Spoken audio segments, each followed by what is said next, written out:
अस्सलाम वालेकुम मोअज़्ज़ज़ नाज़रीन गिरामी। एक प्रोग्राम इंडिया में चलता है, रणबीर कपूर ने इंडियाज़ गॉट लेटेंट। ये लेटेंट जो बुराई है, इसको क्यों इतना ये वो कर रहे हैं? क्या इस तरह करने वाले आपने पहले देखा कि दुनिया में जिन्होंने टिकटॉक पे जो एक्सपोज्ड हुए हैं या सोशल मीडिया पे एक्सपोज्ड हुए हैं, उनकी ज़िंदगी लाइफ बनी है? आपको बोलने से पहले शर्म नहीं आई कि माँ बाप जैसा मुकद्दस रिश्ता जिसके बारे में आप ये कह रहे हैं कि अगर आप उनको सेक्स करते हुए देख लें तो आप ज्वाइन कर लें, शामिल हो जाएं? ये अमेरिका है या इंडिया में जो सेक्स एजुकेशन दिया जाता है उसमें माँ बाप की कोई कदर नहीं समझाई जाती? हाँ, नहीं समझाई जाती, कन्फर्म है। कुरान पाक में इस चैप्टर को पूरे का पूरा दिया गया है कि आपने घर में, कमरे में, रूम में दाखिल होते हुए क्या क्या अमाल करने, पूरा चैप्टर उसको बयान करेंगे। डॉक्टर जाकिर नाइक साहब ने भी बहुत सारी बात की है और बहुत सारे एंकर ने भी बात की है। सब की बातें हम लेके आए हैं।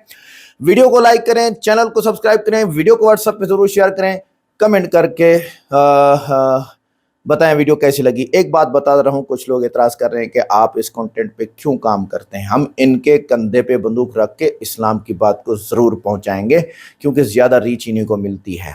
Watch your parents have sex every day for the rest of your life. वो क्या हो गया रणवीर भाई को? और अपने पकड़ लीजिए तुरंत। और would you join in once and stop it forever? Join in what? Watch your parents have कभी देखी है 2 crore in cash. ऐसे कंटेंट पर ताली नहीं, तमाचा चाहिए। तमाचा सभ्यता का, समाज का, संस्कार का, संस्कृति का, सरोकार का, सुविचार का, बोलने के अधिकार का। अरे भाई साहब, बोलने का अधिकार मिला है, बेशर्मी का नहीं, बदतमीजी का नहीं, अश्लीलता का नहीं, फूहड़ता का नहीं। मतलब काले कमरे में काला पर्दा लगाकर अगर आप गाली देते हैं तो वो डार्क कॉमेडी नहीं है। डार्क कॉमेडी के नाम पर माता पिता के बारे में छिछली गंदी बातें करना, उनके प्राइवेट पार्ट्स का जिक्र करना, पैसा कमा लिया तो किसी को पैसे का लालच देकर कहना कि 2 करोड़ दूंगा आके मेरा। बात की शुरुआत से लेकर बात के अंत तक अनगिनत बार मां बहन की गालियां देना, यह कॉमेडी नहीं हो सकती। स्पष्ट शब्दों में कहे तो यह नीचता की पराकाष्ठा है, या सीधे सीधे कहे तो खराब परवरिश का नतीजा। बुरा लग सकता है पर लगना चाहिए। अब जो किया है उसका कुछ तो आएगा, और सही कहते हैं, अति का अंत निश्चित होता है। वरना जिस देश में क्रिकेट और कोविड को छोड़कर विरले कोई ऐसा मुद्दा हो जिसमें हर उम्र, हर धर्म, हर वर्ग का आदमी एक सुर में सुर मिलाए, उस देश में आज पूरा देश एक साथ कह रहा है शट अप। इन सबको कह रहा है, ये जो काला पर्दा लगाकर काले कमरे में गाली दे देकर डार्क ह्यूमर का जिक्र कर रहे हैं और ही कर रहे हैं, उनको समूचा देश कह रहा है शट अप। आप नजर उठाकर देख लीजिए, चाहे महाराष्ट्र का पक्ष विपक्ष हो, दिल्ली में बैठे नेता, किसान नेता, महिला आयोग, सोशल मीडिया पर लोग, या हम जैसे आम, आज हर कोई कह रहा है कि इन पर कार्रवाई हो। इन 3 चेहरों को आपने कई बार देखा होगा। कहने को तीनों कंटेंट क्रिएटर है, इन्फ्लुएंसर है, मिलियंस में फॉलोअर है, नामी है, पैसा छापा है, लेकिन अब ये तीनों बदनाम है। एक एक करके इनका परिचय कर पाते हैं। समय रैना का शो इंडियाज गॉट लेटेंट, समय के बारे में बाद में बात करेंगे। पहले बात करते हैं अश्ट्री इलाहाबादिया की, सॉरी रणवीर इलाहाबादिया। हालांकि अब सोशल मीडिया पर जितना उन्होंने ख्याति पाई है वो वल्गर इलाहाबादिया या अश्ट्री इलाहाबादिया के नाम से मशहूर हो गए। रणवीर वो व्यक्ति हैं जो अच्छे पीआर के दमखम पर अपनी इमेज एक शालीन व्यक्ति के तौर पर बनाकर रखते थे। एक ऐसा व्यक्ति जो सनातन में भरोसा रखता है, योगा करता है, देश की बड़ी बड़ी हस्तियां उसके साथ इंटरव्यूज करती हैं, बड़े बड़े एक्टर, हीरो, हीरोइन आते हैं। खुद प्रधानमंत्री नरेंद्र मोदी ने इनकी तारीफ की थी, प्रधानमंत्री ने इनको सम्मानित किया था, बड़े बड़े केंद्रीय मंत्री ने इनके साथ पॉडकास्ट किया था। लेकिन अच्छे पीआर के दमखम पर बनाई एक झूठी इमेज खत्म हो जाती है। समय रैना के शो में इनका सारा काला चिट्ठा दुनिया के सामने आ जाता है। खुलकर सामने आता है कि यह आदमी अंदर से कितनी घिनौनी सोच का है, इस आदमी के भीतर कितनी अश्लीलता भरी है, इस आदमी के दिमाग में शर्म, हया सब मानो घोट कर पी चुका है। एक कंटेस्टेंट से ये व्यक्ति सवाल करता है कि क्या वो अपने मां बाप को करते देखते हैं। इससे भी आगे बढ़कर नीचता की पराकाष्ठा तब पार होती है जब वो उनसे कहता है क्या उसमें वो शामिल होना चाहेगा। सुनकर घिन आ रही है, लेकिन ये हुआ है। हालांकि आपको यह भी जानकर हैरानी होगी कि गंदगी से लबरेज ये सवाल, इसका लोगो जो वो बियर वाला लोगो है उसकी तरह एक विदेशी शो चोरी था। जिस शो से इसने सवाल चोरी किया था उसी शो से इसने लोगों का स्टाइल भी चोरी किया था। लेकिन रणवीर की गंदगी सिर्फ यही खत्म नहीं होती है। इस शो में अंदर का जो छिछला इंसान है वो और निकल कर आता है। वो जो पीआर की इमेज थी वो दूर हट जाती है और कूल बनने के चक्कर में, या कहें कि असलियत जो है वो तब निकल कर आती है जब ये व्यक्ति एक व्यक्ति से कहता है कि मैं तुम्हें 2 करोड़ रुपए दूंगा। यकीन मानिए इसके बाद की जो बात है वो मुझे बताने में शर्म आ रही है, लेकिन ये व्यक्ति चौड़ा करके एक कंटेस्टेंट को ऑफर देता है कि तुम मेरा करोगी, मैं तुम्हें 2 करोड़। कहता हाँ इसी वक्त 2 करोड़ दूंगा। और अगल बगल वाले हा यूपीआई कहां पर है, हम देते हैं। दुनिया जानती है कि रणवीर इलाहाबादिया ने ईमानदारी शालीनता का चोला ओढ़कर मिलियन फॉलोअर जुटाए। इन फॉलोअर्स की वजह से करोड़ों रुपए कमाए। पैसे इसके हैं, जहां मर्जी चाहे खर्च करें, लेकिन खर्च करने का यह तरीका, यकीन मानिए आज प्रधानमंत्री नरेंद्र मोदी भी अगर रणवीर के इस वीडियो को देख रहे होंगे तो वह असहज हो रहे होंगे, सोच रहे होंगे किसके साथ फोटो खिंचवाए। रणवीर की माताजी, उन्होंने एक पॉडकास्ट में कहा कि वैसे मां बाप का जिक्र करना सही बात नहीं है। मैं खुद इस बात को लेकर इनकी माताजी से क्षमा प्रार्थी हूं, लेकिन क्योंकि इन्होंने अपने माता पिता का जिक्र करते ही अपने अंदर के असली इंसान का परिचय दिया है, इसलिए इनकी माताजी की बात को कोट कर दे रहा हूं। रणवीर इलाहाबादिया की माताजी ने एक पॉडकास्ट में बताया कि उन्होंने अपने बेटे को बड़े अच्छे संस्कार दिए, अच्छे सरोकार दिए, अच्छी परवरिश की है। आज माताजी से हम सवाल पूछना चाहते हैं कि जिस संस्कार का जिक्र आप कर रही थी, क्या वो ये संस्कार था, ये सरोकार था, ये परवरिश थी? क्या किसी भी सभ्य परिवार के मां बाप ये सोच सकते हैं कि उनका बच्चा ऐसा सवाल करे, ये करने की कल्पना करे? माफ कीजिएगा आंटी जी, आज एक माता के तौर पर आपके लिए दुख है, लेकिन बड़े दुख के साथ कहना पड़ रहा है कि you failed as a parent. भी मुंबई में भी हो रहा है सेक्स एजुकेशन, सिर्फ वेस्टर्न कंट्रीज में नहीं, इंडिया में भी, मुंबई में भी। आप कितने स्कूल में जाओ, वहां आपको तालीम देने के लिए स्पेशलिस्ट आते हैं, जिसे कहते हैं सेक्स एजुकेटर्स, और कहते हैं बच्चों से स्कूल में, छठी के बच्चों से, 7वीं 8वीं 9वीं 10वीं, मगरबी मुमालिक में नहीं, बंबई शहर में कहते हैं कि आप कॉन्डम का इस्तेमाल करो वरना बीमार हो जाएंगे, बीमारी फैलेंगी। कॉन्डम का इस्तेमाल करो वरना बच्चा पैदा हो जाएगा। आप मगरबी मुल्क में जाएंगे तो होर्डिंग्स लगे हैं, condomise yourself, save yourself from AIDS, condomise yourself, मतलब एड्स से बचने के लिए कॉन्डम का इस्तेमाल करो। मगरबी मुल्क में तालीम ये देना चाहिए कि जिना मत करो, तो तालीम दे रहे, जिना का रास्ता दिखा रहे, करो, लेकिन बीमारी से बचने के लिए कॉन्डम का इस्तेमाल करो। हमारे माशरे को क्या हुआ है? और अफसोस की बात है कि अब पेरेंट्स को बुलाया जाता है और एक भी पेरेंट अपना मुंह भी नहीं खोलता है। एक भी पेरेंट, वो पेरेंट को भी तालीम दी जाती है कि अपने बच्चों से कहो कि कॉन्डम का इस्तेमाल करो। और जब मैं तकरीर किया था 10 साल पहले, एक स्टैटिस्टिक्स है यूके का, सन 1999 का, 1999 का, और वो स्टैटिस्टिक्स ये कहता है कि अक्सर लड़कियां 19 साल होने के पहले 90% से ज्यादा लड़की they lose their virginity. Hindi में कहूंगा कि वो जिना करती है। 90% से ज्यादा लड़कियां 19 साल होने के पहले यूके में जिना करती है। और एक स्टैटिस्टिक जो चंद साल बाद का है कि यूएसए में 95% of the girls lose their virginity before they leave college. 95%, 95%। चंद साल पहले मेरे एक दोस्त थे जो डॉक्टर है, बंबई शहर में एक कॉन्फ्रेंस अटेंड कर रहे थे ऑन एड्स, और उस कॉन्फ्रेंस में कहा गया था कि बंबई शहर में 70% से ज्यादा, मोर देन 70% लड़कियां स्कूल से फारिग होने से पहले जिना करती है।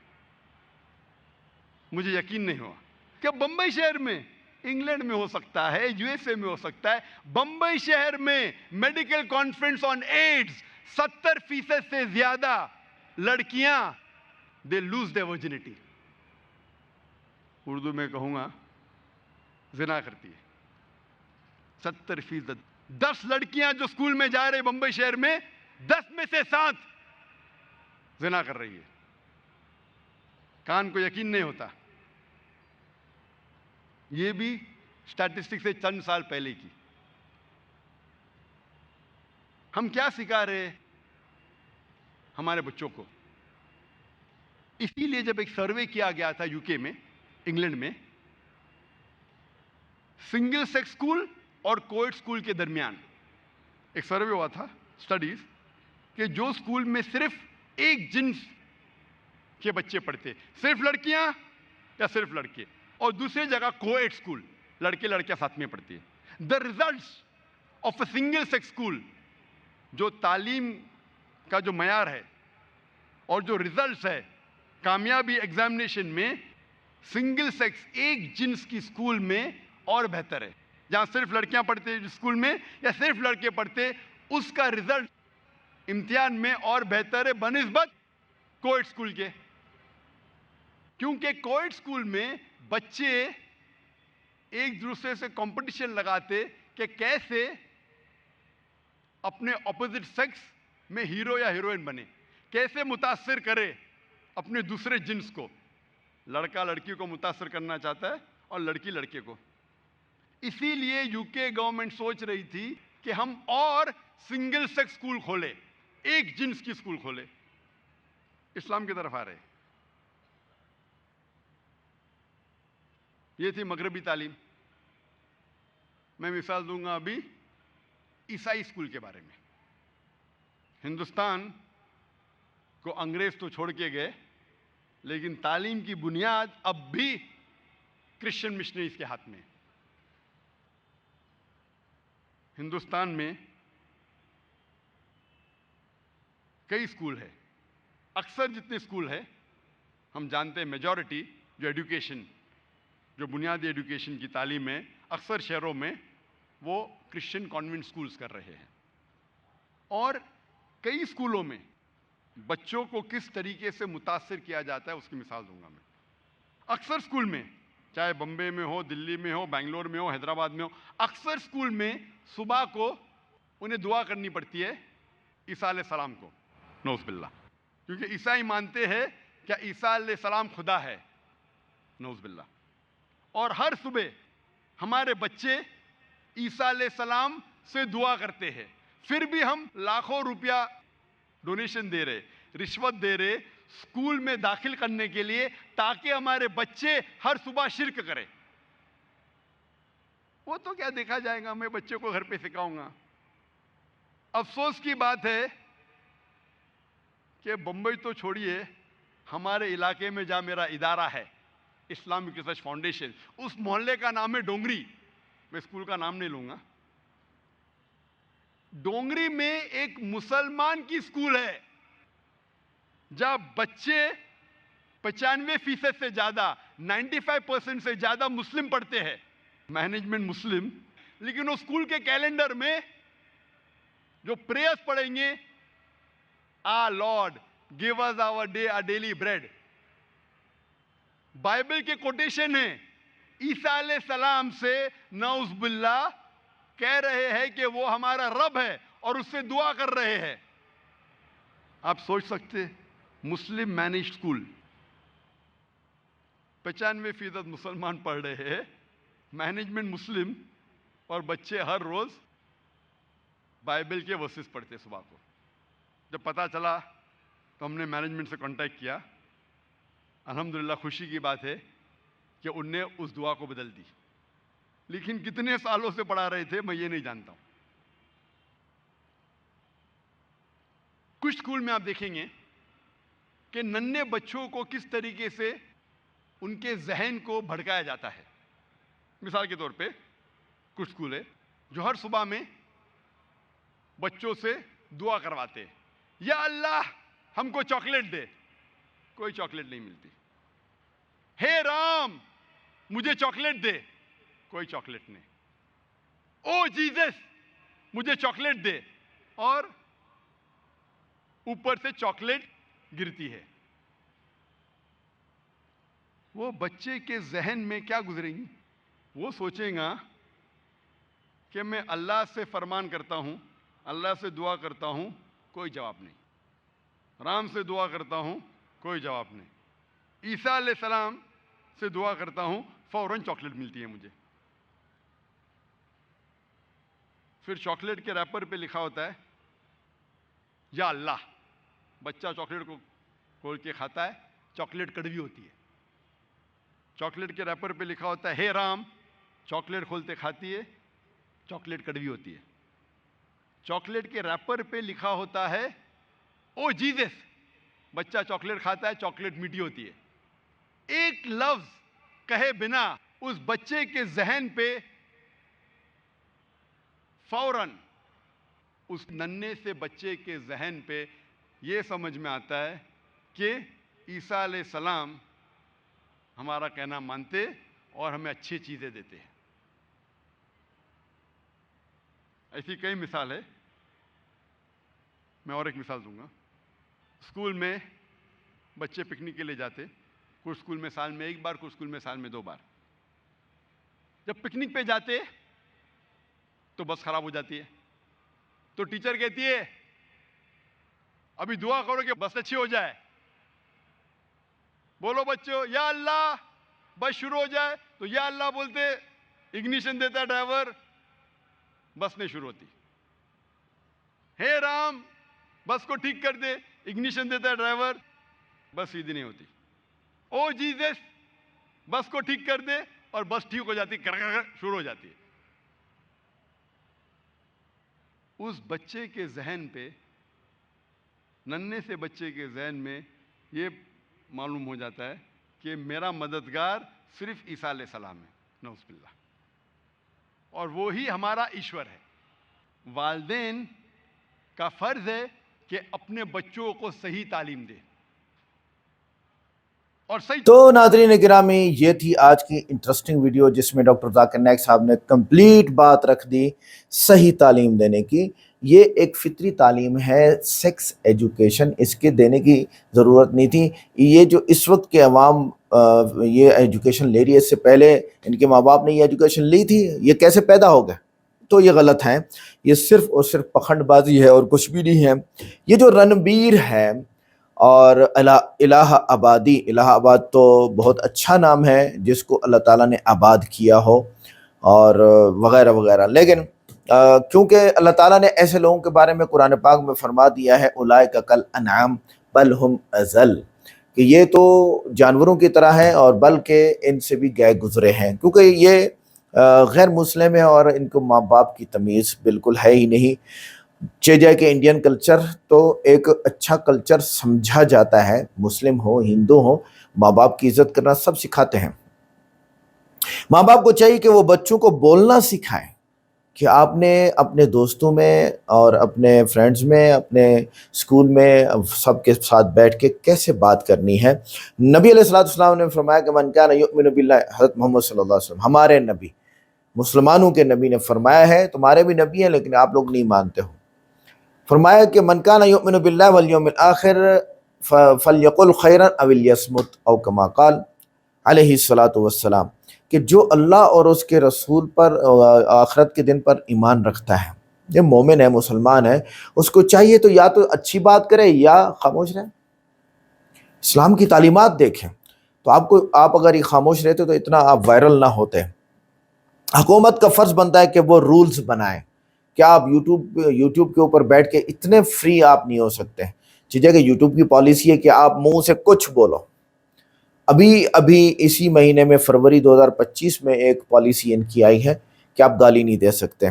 बच्चे ने सेक्स करते हुए देख लिया। मेरे सामने एक वाक़या है, मेरे दोस्त ने सुनाया। उसने कहा कि एक लड़का आया और उसने अपने दोस्त से कहा, मैं सुन रहा था कि आज मैंने अपने माँ बाप को सेक्स करते हुए देख लिया है और मेरा दिल कर रहा है कि मैं जाऊं और अपनी माँ के साथ इस तरह करूं। बेशर्मी की इंतहा हो गई। माँ बाप का कसूर है, क्यों ऐसा करते हैं उसी रूम में जिसमें बच्चा रह रहा हो। 12 साल का 15 साल का बच्चा था वो। तो इतनी गलत बातें भी ये हो रही हैं माशरे के अंदर। इनकी असलियत उसकी ज़ुबान पे आ गई, रणबीर की, जो इंडियन गॉट लेटेंट के नाम से वो चलाते हैं, प्रोग्राम चलाते हैं। 2 करोड़ वाली बात मुझे समझ नहीं, 2 करोड़ किस चीज़ का था फ़र्क। बहुत सारे माँ बाप फेल हो चुके हैं इस वक्त। उसकी मेन वजह यह है कि जो एजुकेशन सिस्टम है हमारा, वो सिर्फ़ और सिर्फ डिग्रीज़ के ऊपर ज़ोर है। उस बच्चे की लगाम आपके हाथ में है, उस बच्चे की तरबियत आपके हाथ में है। आप उसे चले इंडिया की बात करते हैं, चलो मुसलमान कल्चर तो अलग हो गया, इनको माँ बाप से और मस्जिद से बहुत कुछ मिलता है। इंडियन कल्चर में अगर माँ बाप और मस्जिद से कुछ नहीं मिलेगा और सिर्फ स्कूल में ही यही मिलेगा जो अभी नज़र आ रहा है, कॉलेजेस में, यूनिवर्सिटीज़ में यही मिलेगा, तो ये लोग एथियस्ट भी बनेंगे और मज़े के लिए वो माँ बाप का ये हाल करेंगे जो इन्होंने किया है। तो स्कूल के अंदर खुदारा स्कूल वाले जितने भी टीचर्स हैं, प्रोफेसर्स हैं, जितने भी मास्टर किए हुए पढ़ाने वाले हैं, खुदारा मेहरबानी करके बच्चों के ऊपर रहम खाएं, इनको डिग्री के साथ साथ कल्चर सिखाएं, बराए मेहरबानी। अच्छा, आगे आते हैं। माँ बाप ईश्वर होते हैं, ये एंकर ने बात की। नहीं, माँ बाप ईश्वर नहीं होते। अंबिया के बाद जो बड़ी हस्तियाँ, उनके बाद या मौजूदा दौर में अगर मेरे माँ बाप हैं तो मेरे माँ बाप सारे इंसानों से ज़्यादा बढ़ के हैं मेरे लिए, क्योंकि उनकी बरकत से मैं इस दुनिया में आया हूँ और उन्होंने मेरी तरबियत की है, मुझे पढ़ाया, मेरे पे खर्चा किया, टाइम दिया मुझे, पिक एंड ड्रॉप। मैंने 10 साल बच्चे को, 8 साल, 20 साल, 15 साल, 10 से ऊपर साल मैंने बच्चे के पिक एंड ड्रॉप किए। मुझे पता है कि कितने कामों को छोड़ के जाना पड़ता है और कितना स्ट्रेस होता है। तो बच्चे ऐसे नहीं आ जाते हैं। इसलिए अगर इक्वलिटी की बात आई उस खातून की, तो वो मैं क्लिप ही काट दूंगा, मैं उसको लगाना ही नहीं चाहता।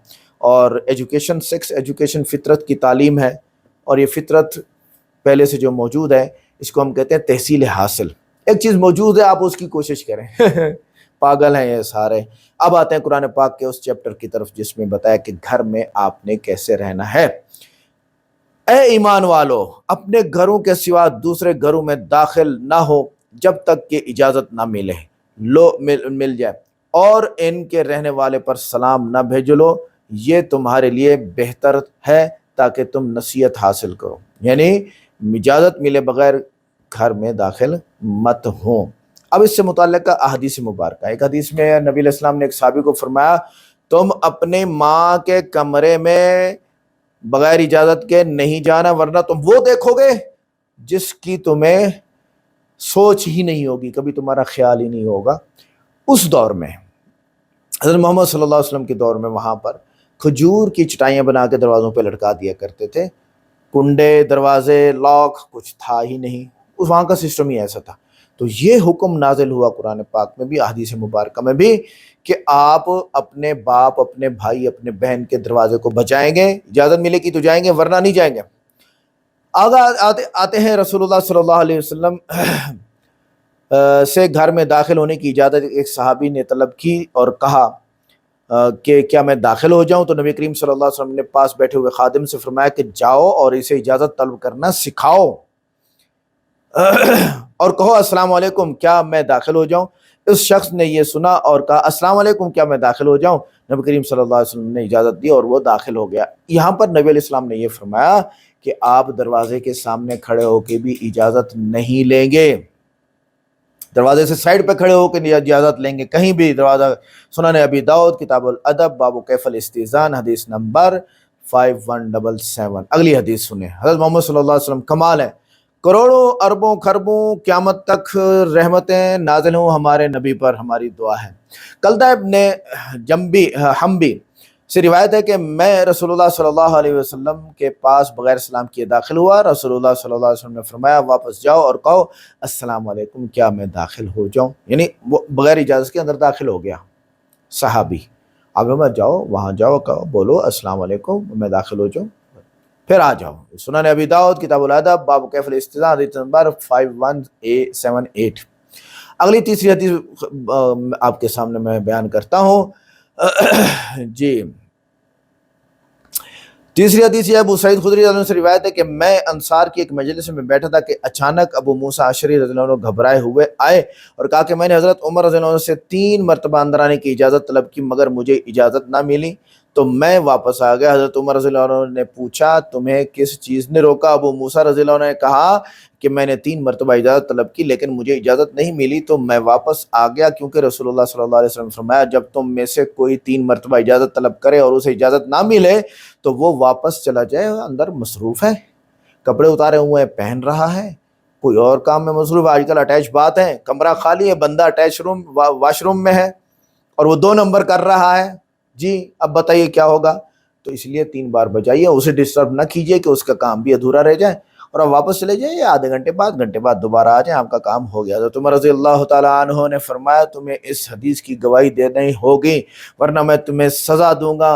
अबू मूसा अशरी रज़ियल्लाहु ताला अन्हु की मजलिस में, अंसार की मजलिस में, और कहा कि क्या तुम में से कोई मेरे साथ हज़रत उमर रज़ियल्लाहु के पास चलेगा बतौर गवाह? उस पर हज़रत उबई इब्न काब रज़ियल्लाहु ने अर्ज़ की कि अल्लाह की कसम तुम्हारे साथ कौम का सबसे छोटा आदमी जाएगा। अबू सईद रज़ियल्लाहु अन्हु ने फरमाया चुनाचे मैं खड़ा हुआ, हज़रत उमर रज़ियल्लाहु के पास गया और गवाही दी, तब जाकर हज़रत उमर रज़ियल्लाहु ने इत्मीनान हुआ।